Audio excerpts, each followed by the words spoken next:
Welcome everybody to today's episode of the Butcherbird Blueprint. My name is Gascoigne Clark. Butcherbird is all about scaling brands in South Africa online and into retail. And today we are joined by a very special guest, Michael Tones, the founder and face of Nawty Water. Welcome, Bru. Thanks for having me. Yeah, you are welcome. Tell us a brief intro about yourself, top of mind. Myself? Yeah. I love building brands. I've been addicted to, I think product is the main thing, seeing something you create be in people's hands, either bring them joy or bring people together. Scaling from nothing to something that hits the shelves has been my biggest passion, I think. Epic. Where were you born, raised? Durban, but moved around a lot. I've lived in Pretoria, Joburg. Went to boarding school from a very young age in grade 2 in Moy River. I don't know if you're familiar, but 3 hours out of Durban, farm area. Yeah. So, Boy. Yeah, all over. Sick. That's awesome. Okay, and then obviously Nawty Water. When did it start and why? So it didn't, we didn't start it on purpose. It was a little bit of a joke. I had many other things on the go, and one of them was I was so deep in something else, R1 million in 3 years into something that I was building with another partner. And it kind of just we heard a problem over and over, which was people were drinking the low calorie drinks and didn't like the taste. So they just drink it for the low calories. And we heard it numerous times and made jokes about starting one. And then the one night my mate said, toss me a Nawty Water, just referring to a seltzer. And that was on a Friday night. And on Monday I trademarked it and it went through. So it was epic. Let's go. Yeah, that's so cool. Okay, wait. You were R1 million into something, Yeah. and you guys walked away from it. No, not we guys. I walked away. He's still going. Oh, hectic. Yeah. Was that clean? Was it? Yeah, we were good friends. We are still good friends. He has a clearer vision for it, and yeah, it's an app called Sociable. I don't know if you've heard of it. I have seen Sociable. Yeah, that's awesome. We started that, a partner and I, and it just eventually I just realized I like a tangible product, and the tech side wasn't really, although it was doing what I love, bringing people together, it lacked the other aspect, which was the physical products. Had you done any product-based work before Nawty Water? Yeah, so that's where I started. When I was 18, I went to Stellies. I did this pilot gap year program, and they 6 months. You do a bit of, I don't know, a bit of learning, not really deep learning. You don't really understand how to run a company. Learning. Yeah, it's jawling. Yeah. And then 6 months you have to start a business, basically, which is crazy. And you're 19, 18, and you have to report back every 2 weeks to a presentation where you're at. And my family own natural medicine. We actually have products on shelves of Discount and Clicks and all of that. So it was my easiest in, and I tried a few things for acne, and something worked. And I worked with a lab. We capsulated, we put products together, we did testing, and then it went into Discount and Clicks. And insane at 19. Yeah, it was a cool. lot of help. This is where I realized I like to do things by myself, because it felt a lot that incident made me very self-driven, because it felt it wasn't all me. My family helped a lot. Yeah. I lent on them. They had ins to Discount and Clicks. They had all this stuff. That brand ended up selling to Aspen Pharmaceuticals 2 years later, but it wasn't all me. It didn't feel like me, So that drive that was then built was, I need to do something. My shoes. That was nah, I don't want any help on the next thing. That's cool. A lot of people would double down and be I've got all this help around me. This is obviously, there's low-hanging fruit. Let me use it. But I think there's very few people. It shapes you a little bit. Yeah. It's those moments that you decide what you want to be at the end of the day. Yeah. That's awesome. Okay. Epic. So you launched the brand in 2 days after hearing your mate say, well, not launch the brand, but you trademarked and you were okay, let's go. Oh, what were the steps from there then? So we knew nothing about the alcohol space, absolutely full. And initially it was a few phone calls to friends, because as I said, I had numerous things going on. I didn't want my old partners to think I was going to drop them So it was like a little bit of a joke, and I was like, guys, here's a spare 50 grand, thinking like 300 grand amongst 5-6 friends, like that's gonna get us a drinks brand, right? Like naively so. Just started phoning people. I thought you phone a manufacturer and they're gonna say, oh cool, what flavors do you want? And then you put it in cans and then you've got a drinks brand. I phoned the first company and they were like, have you spoken to a flavor lab? And I was like, what the What's fuck? a flavor lab? Yeah. So they're like, do you have a formula? And I was like, nope. And then they're like, cool, these are some people you can start phoning. Chatted to them, and then already to get flavors like you 200 grand in. So now I'm like, fuck, we don't have cans, we don't have anything, and it's a commitment of 200 grand just to get started on the flavors. So then it was already like, are we going to do this? And like we had the name Naughty Water, and just the like feedback we got from the idea was already like balls to the wall. So I was like, before any agreements had any, I'm very much like I just jump in. I'd already paid the deposit on the flavor side myself, and I was like, we'll sort out the cash later and figure it out. So I was already like in, you know. Then if I'm gonna take you on a journey with this quick, but the printing of the cans, like to get printed cans, if I was gonna do this, I wasn't gonna like do it half-assed. Like I wanted a brand we could build properly, like sit on a shelf and like you compared to the big guys.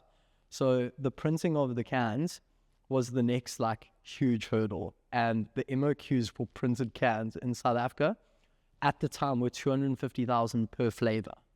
So you're sitting with 6 shipping containers full of cans that you have to store before you even have a brand, right?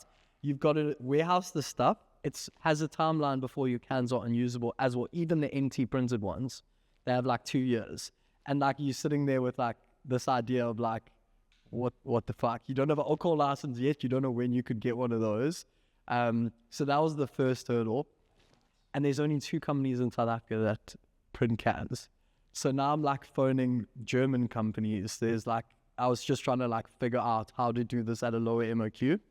Eventually we found a way, but it was still 125,000 cans. That's a big cash outlay. It's huge. It's like 1.1 mil, and you have empty cans now. And the cans are the cheapest part. You got to fill them still, and alcohol costs a shitload. You got syntax on alcohol. So we were sitting there like, went from 300 grand to like, who has a spare 500 grand? And then like, just like it was a friendly thing with friends. So it started off just saying like, guys, I'm going to set, this is to enter the market. This is where we set shares at, 1,000 shares, 2,000 rand a share, put in what you can, like keep my word. We started this together. We're going to do it together. So some people only put in 50 grand. Some people put in 700 grand. And then we got to, yeah. So 9 months on the flavor alone, bro, just to get the flavor where we were happy.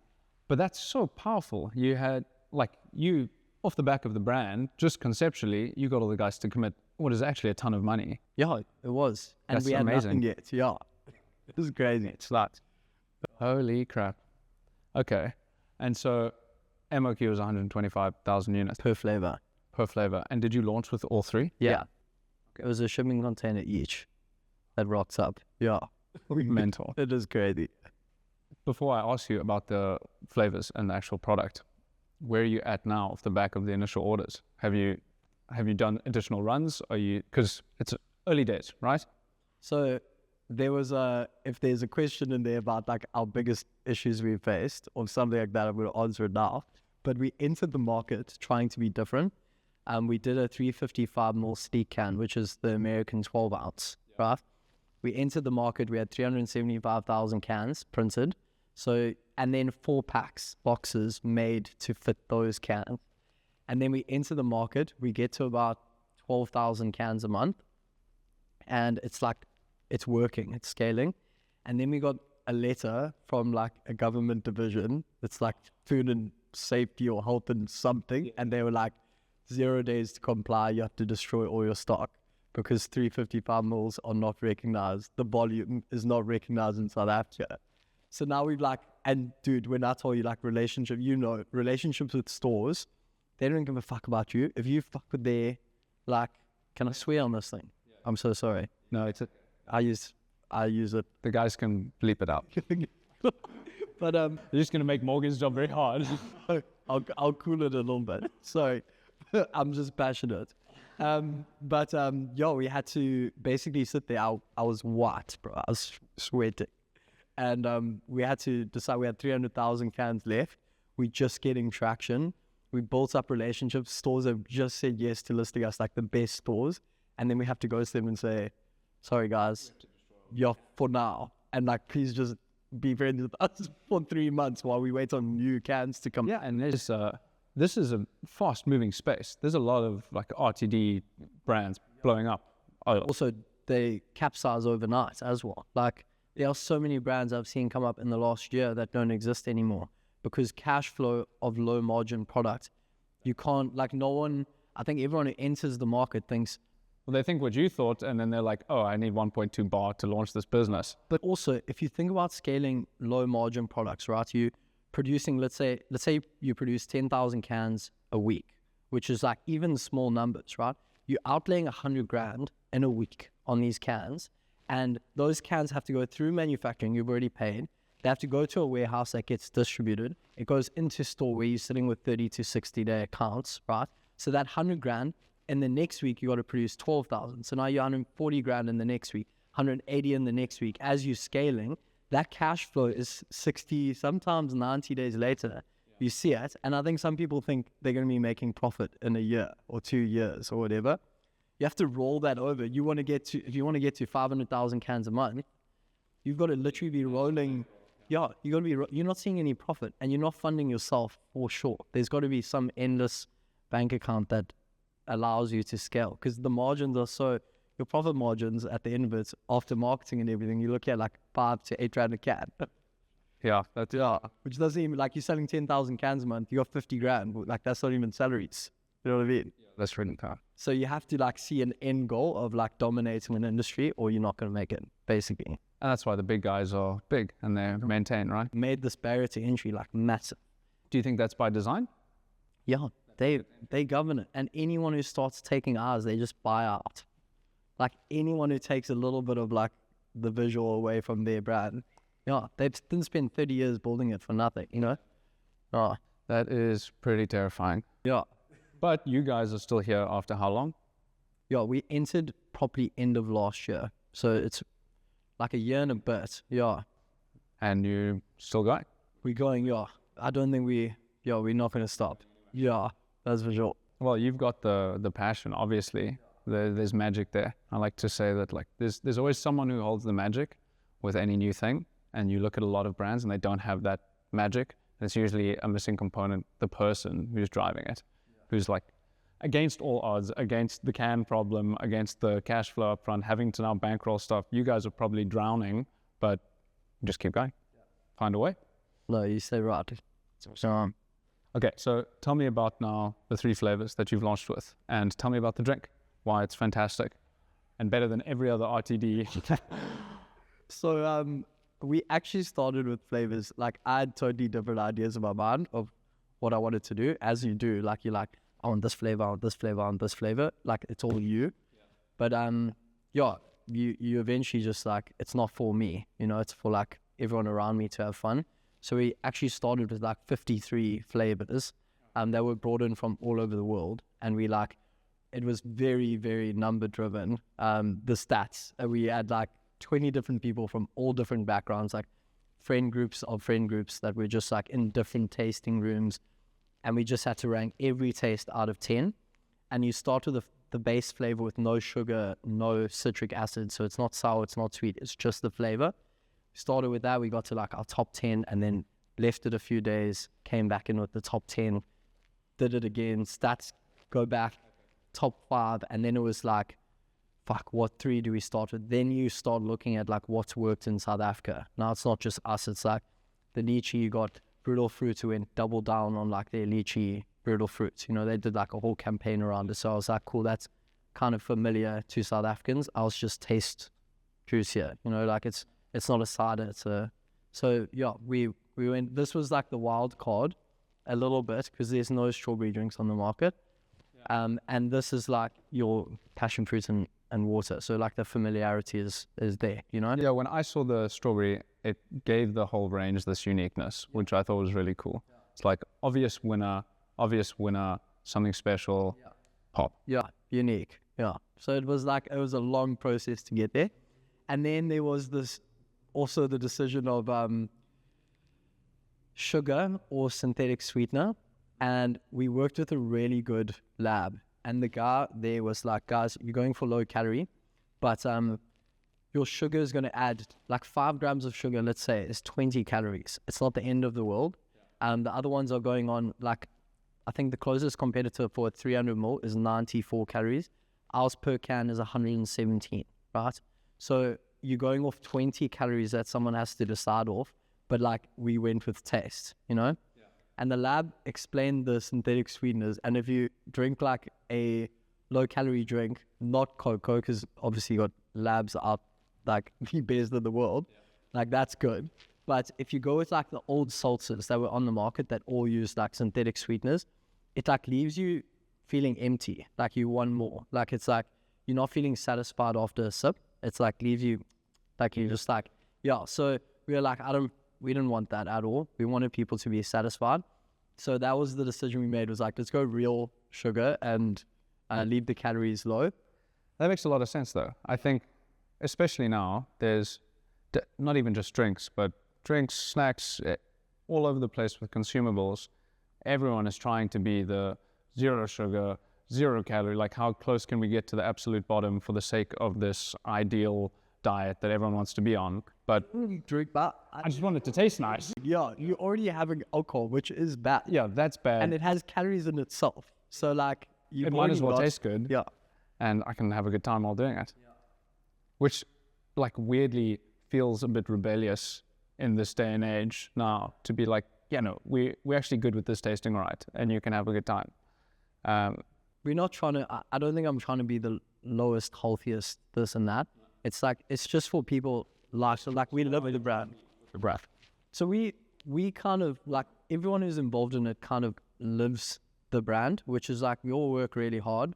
We all like to have fun, but we have an off switch. Like, it's not like we drink till 3 a.m. and like ruin our weekend, you know, like we all just like to have fun. Like that's why we tapped into like the run clubs, the like that sort of thing. It's like everything we do, but we like to have fun, you know? So it's not to say like we don't like to have a chocolate or a sweet or this or that and like care about 2.9 grams of sugar in your 100 mils, you know? So we like live it. And then we knew there were people like us. Like we have a very amazing group around us and everyone does the same stuff. Like you're still entering a High Rocks, but you like to have a drink afterwards. And like I feel like there's like this taboo thing with drinking where like it's literally like if you sign with NAC, suddenly you can't sign with an alcohol brand, you know, like, and it's like there's like this thing that doesn't mesh. So we're trying to like say like you can still win a High Rocks and have a drink on the side, you know, and it's not a bad thing. Like you can have fun. Yeah, and that's also nice for like the average person. Like High Rocks scared me off when I first saw the High Rocks because like I'm not a monster, you know, like High Rocks is insane. But I think you see more and more people, like there's also the High Rocks simulations now where like the more average Joe who just cares about fitness can actually go and have a good time training for this thing. And like that feels perfect then, you know? Yeah. That's awesome. Okay, go away. Yeah, alcohol content. That was an interesting one. Yeah. How did you line on 4%? So a lot of thinking went into this, and like the idea is that we don't want something that just gets you plastered off the bat. When you enter like a bar or a club, the reason they don't sell RTDs is you're competing with margins on a vodka mix. So like if you think about trying to go convince a bar to buy a drink at 15 Rand wholesale and then sell it for 45, they're making 300%. But if they sell this exact same concoction with a vodka shot and a mix of like a cordial, they're selling it for like 1,000%. Their cost is $6 and they're selling it at $60, you know? So you can't go in there and say, well, they're going to buy 2 of mine and be plastered and then not buy any more, you know? So we had to like try find this middle ground where it's not like we want to be in clubs and that. Like, I don't think that's the right space. But like a nice bar on the beach, it does really well in KZN at like the bars we have partnered with. and they're so happy with it, but you are competing with those margins. And it's also like, we're not the type, like I like to drink, like just social drink. I don't like to be fucked up, you know? You don't have. So it's like that all day by the pool kind of percentage, you know? Yeah, I think that's nice. It's perfect for summer. Yeah. You are going into now probably your first serious summer. You launched end of last year, right? Yeah. So that would have been like very promotional. Yeah. Okay. Tell me about what the first summer was like. Like physically, what did you guys do? And then now going into summer 2, like what's the difference? What does the team look like? How are you guys going to smash it out the park? So last time we entered the market, I had the wrong team. And like I've learned, I'm sure I can chat about this because it's all done and it's put to bed now. But like, this is the first time I'm chatting about it publicly. But like the partners I had were all friends. And like the problem was you like trying to fit like a circle into a square with friends. It's like, it's not the right person for the job, but they were there and it's just like, it's something you feel you have to do. And it was so frustrating, like butting heads with people that had put in a lot of money. So they had a right to say what they were saying, but didn't see the vision. And it just felt like, it sounds personal, but it's not. Like I started this thing, I got everyone roped in on my vision. There's a reason they just, like you said, dropped cash. It's because they believed in what I was saying, you know? And then suddenly they start seeing traction and then perspectives change, heads, butts. So beginning of this last year, this is why the journey has been so up and down. I bought one of my partners out, who was the second biggest investor with me. We matched each other almost exactly. I bought him out because he was focused on, we were chatting about it earlier, like he just wanted to get in as many stores as possible. That was his goal. And I was like, bro, you're going to be like battling. Like if you haven't built brand, why do they want to stock us, you know? Whereas I was like team and brand. Like we scale our team, then we scale our brand, you know? And we just were butting heads. So last summer was an absolute mess because I was trusting this guy with distribution and we just weren't seeing eye to eye. So it actually didn't even feel like I was involved in the company at all. Like even though I started, I was like, everything I'm saying is having to go into a room with 2 people that think the opposite and then not happen. Yeah. No momentum then. No momentum. Dude, it was so cuck. The day that I bought him out, 2 weeks after that, just in the 2 weeks, I doubled the company's turnover that we did the month before. So that was like his best month. And then the moment I took over, doubled it. So what was the difference? What did you do? I think it could have worked both ways. I don't want to blame me on the success. I think if he had it all his way and I didn't have a say, he could have doubled turnover. Right. So it's not to put him down. Yeah. I just think when there's 2 things and nothing's happening, 2 things come into a room. His idea was to go scale distribution and mine was to scale brand. When those 2 don't happen, nothing happens. Nothing happens. So it wasn't to say I did anything right and he did anything wrong. I think we just were 2 different. Yeah. When you focus on product, and you will definitely understand, when you focus on product and not brand, someone can easily replicate. They can wipe you out. They can do it for cheaper. They can do it. It can be wiped out. And there were already products on the shelves that were cheaper than ours. And like, why you, if not? Why us? So yeah, that was my logic. So last summer was just like dead. Yeah. Makes a ton of sense. But that's a big hurdle that you've overcome, which is awesome. And now, it was actually just making me think, Ilan, the Butcherbird partner, he was saying to me a couple of weeks ago that it's far better to, instead of going into business with friends, become friends with the people you're in business with. There's alignment first on the long-term goal, which is the problem that you face. We've been through the same thing like a number of times on a number of projects. So it's cool that you have that clarity because most people don't get past that. Yeah. That kills a business a lot of times. It's no alignment. It would have. Money stops flowing in. People start doubting the founding team. So it's epic that you got that right.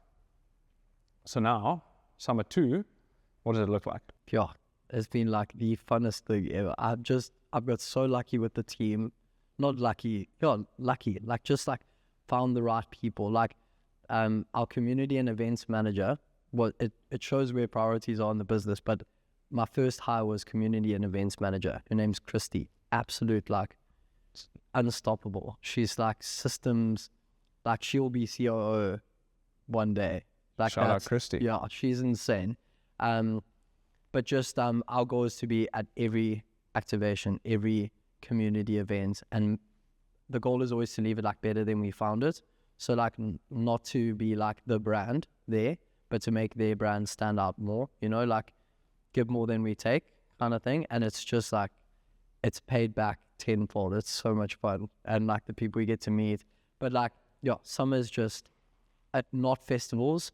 Everyone's always like, oh, what festivals are you going to be at? And like, it's just not, I don't want to be like a blink and then like we gone, and I don't want it to be blended in with someone else's space, you know, like I want it to be like we memorable. And like for me to go pay like 50 grand to be at a festival, or to go do 50 run clubs and like see that excitement at a run club, I'd way rather do the run clubs. So Well, it's cool. That's where our team met you at the, at what was the event that Ilan and Kat met you at? that Under Armour. Yeah, exactly. We had the exact same process with our brands. It was, I did a few festivals with Boom and they were terrible. Yeah. And I was like wet behind the ears. ROI 0. Yeah, don't make any money. No one cares. They're all hammered and they're going to go straight to the bars. But at these small events, you can engage with the customer on such a deep level, and they then understand. They remember you. Yeah, exactly. And they remember you too, you know, and then they back you genuinely. That's a customer for life that you can acquire there, as opposed to, like you say, a blink of an eye. Yeah. Yeah, awesome. Okay, before we do our next session, I think we should play our game. We keen? can do it. Yeah, so It's, we're going to play a little game. We're going to do a blind taste testing of the Nawty water and see if Mr. Michael and myself can get it right. I haven't done this, so the pressure is really hot. Sick. Okay, let's do it. Okay. Okay, you go first. Okay. Can we smell as well? Okay. Easy. Oh. My heart rate's even up. No, it's bad. Oh, shit. No, I know what that is. Mm-hmm. Yeah, for sure. Okay. Easy. Okay, shoot. It's delicious though. That's so good. I haven't tried the passion fruit yet. That's so good. It's cold. Passion fruit especially. I'm convinced it's the passion fruit. Yeah. Yeah, I hope so. That's so good. Yeah, imagine getting all three wrong. Then I'm funked up. The flavor profile is amazing. Yeah, there we go. That's an ad. This is really easy. That's wild though. I think with a lot of the RTDs, it's pretty difficult, like, to associate flavors. At least I've thought whenever I had them, like the very light seltzers, you don't get a massive flavor profile. It's often like what you miss, but that's solid. I'm just hoping he's right in them now. They are way better cold, guys. I just want you guys to know. It's really good. I'm sure it's fucking incredible cold. Yeah. Very good. Oh, I wonder. Yeah, committed now. You know what? Yeah, easy. Cheers. Cheers. Lekker. Yeah, that made me 100% sure. Yeah. Okay. Hey, this chicken is like, I don't see. okay, I'm here. Lychee. If it's got an Okay, let's see. Yeah. Easy. On down. Passion fruit. Passion fruit. I suck it. we nailed it. Solid. Lekker. That was easy. Like that. Yeah, get the cups. Keep it rolling. That's a fish up. Oh, shit. Oh, I did saw this. Okay, careful. Some of them have some liquid. Oh, did you down wheel? Yeah, I did. That should have been. I had to. So nice. They are delicious. You got that. Nailed it. Sick. No, that's really good.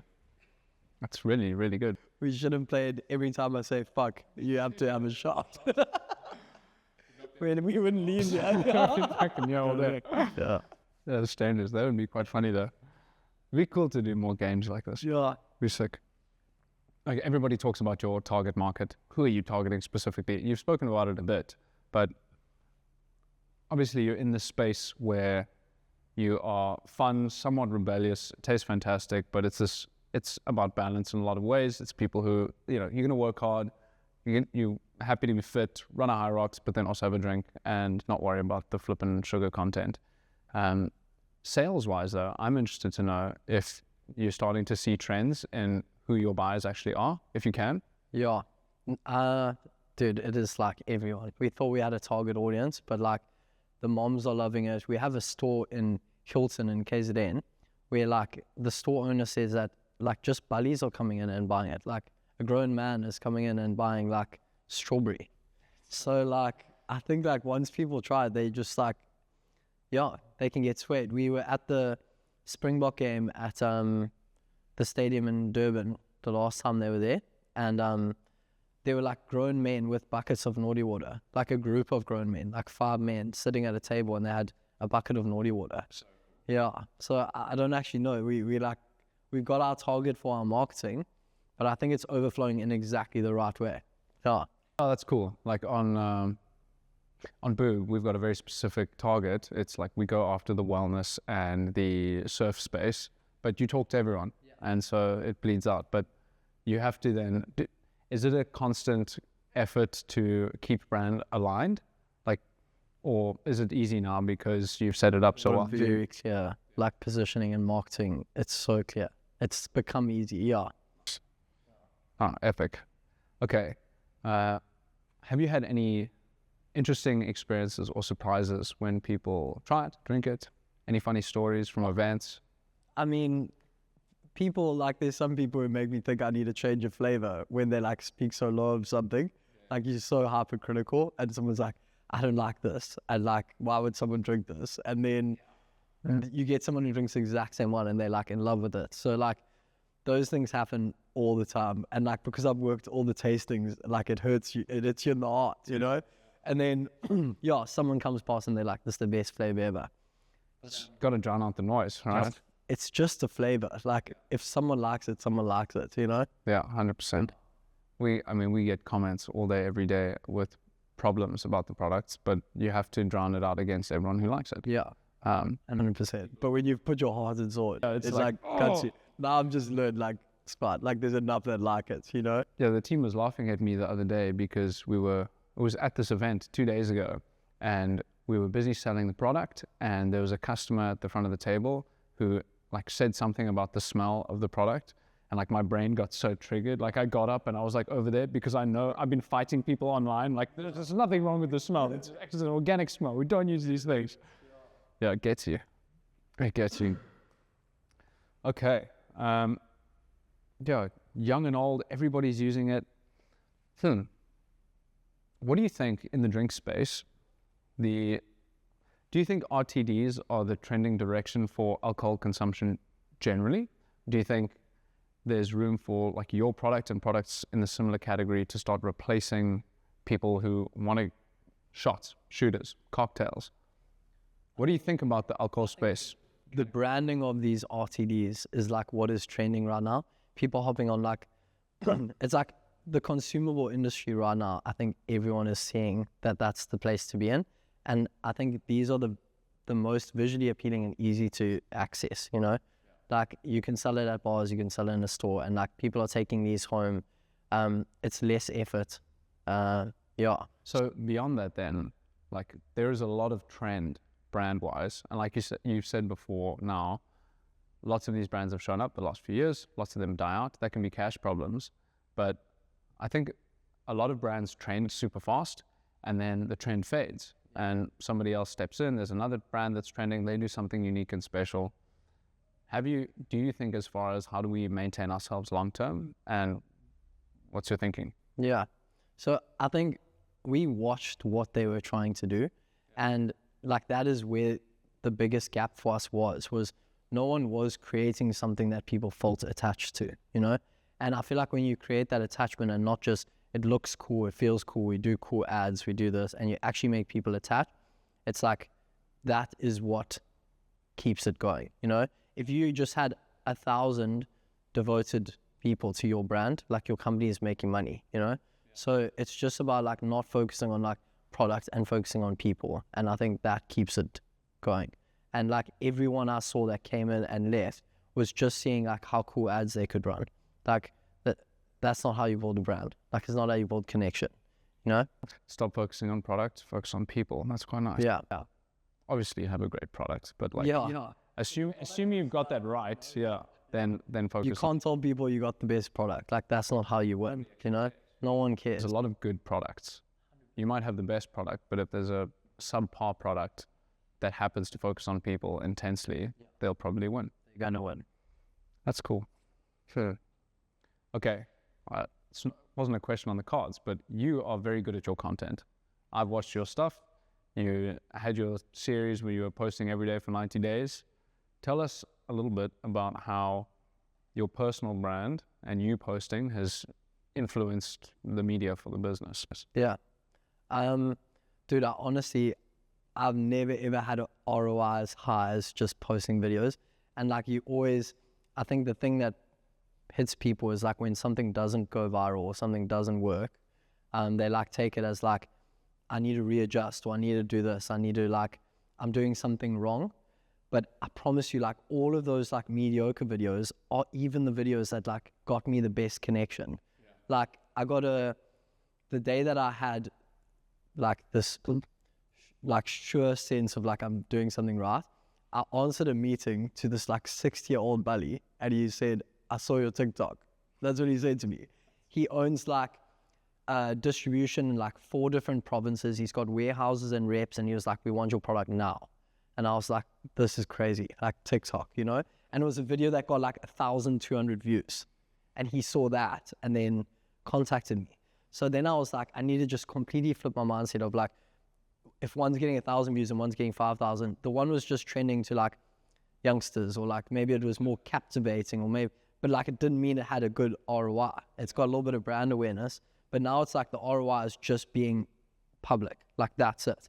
Like how much can your face just be like talking your passion, like drilling down on like the golden thread you're trying to create between like you and the brand.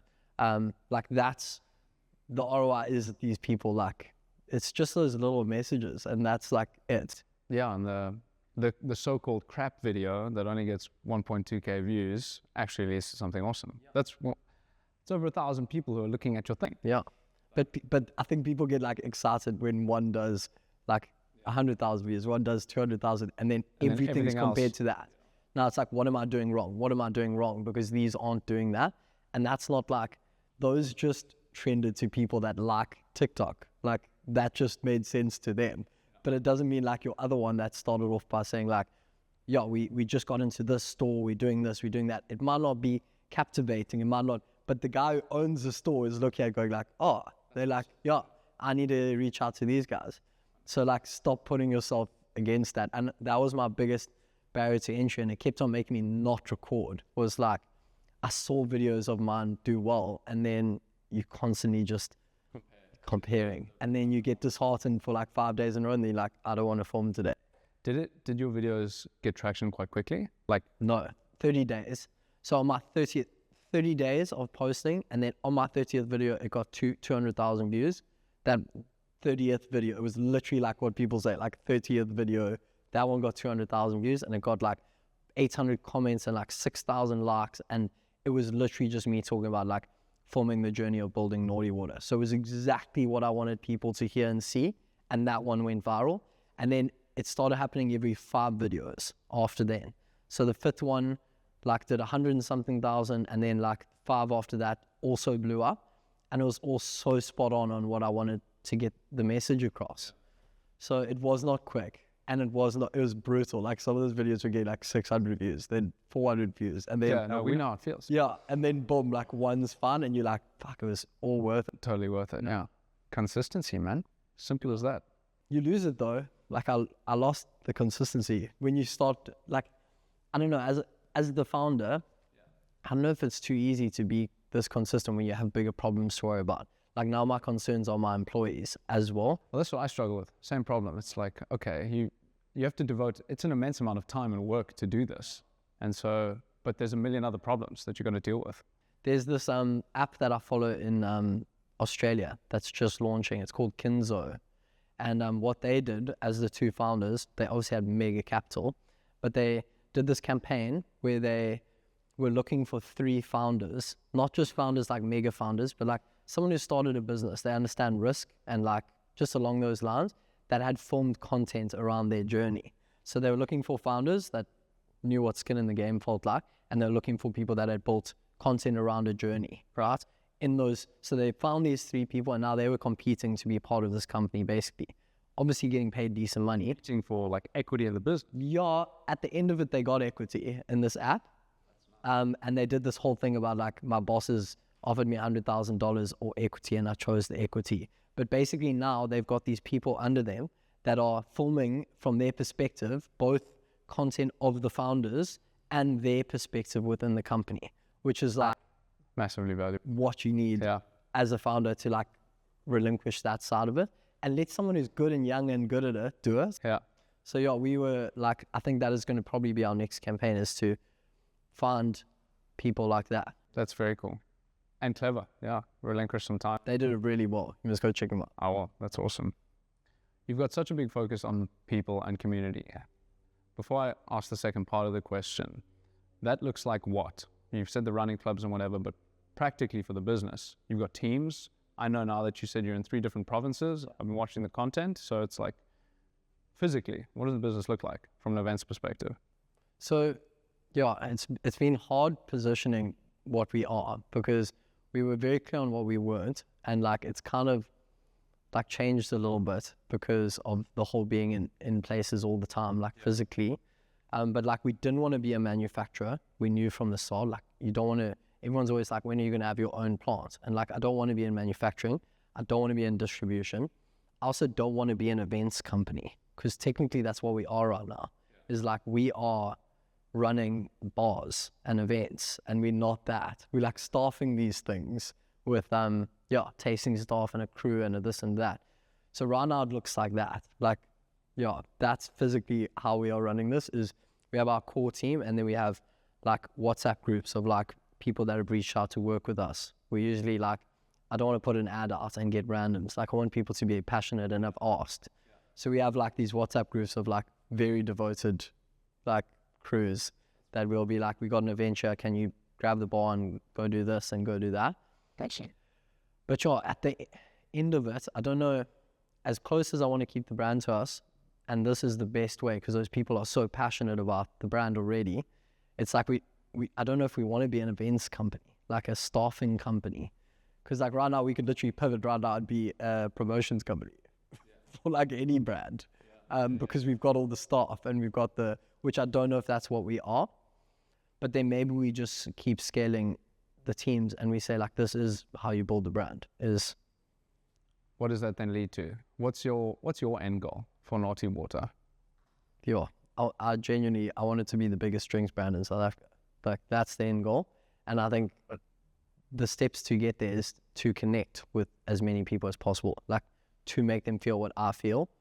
There was like this one moment when I worked this like really last minute job at the beginning of the year in Jan at the Somerset West run cruise, like run events, right?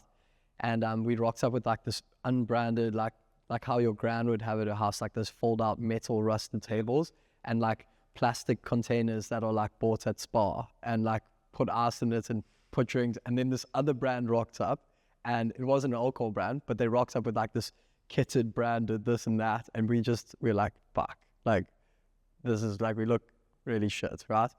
And I promise you, we had a line of like 150 people coming to drink. We went through like 400 cans of Nawty Water. And the connection that I built there, I was like, I just want to do this times 1,000. Like I want to see like that same emotion times 1,000. So like, I think that is the goal, is to create that times everywhere, you know? Yeah.